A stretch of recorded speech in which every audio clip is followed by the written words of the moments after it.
So you purchased a Strongboard Balance. Welcome to the family. Along with it, you've purchased an exercise manual and you're not sure where it goes. Along with the board and the exercise manual, in your box you're going to find a Ziploc baggie with a number 1 on it. This contains the Velcro and the instructions on how to attach the manual to your Strongboard Balance. Step 1, take the Velcro pieces and the instructions out of the Ziploc baggie. Step 2, take one of the 2 Velcro pieces. Step 3, attach that piece to your Strongboard Balance.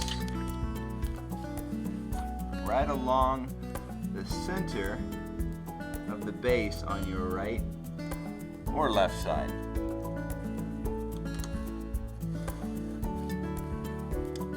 Step 4, take your exercise manual, flip it over for step 5 and 6.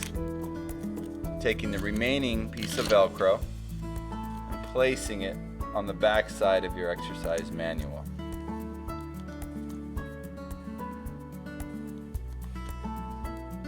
Step 7, take your exercise manual, place it on the base of Strongboard Balance. Step 8, voila.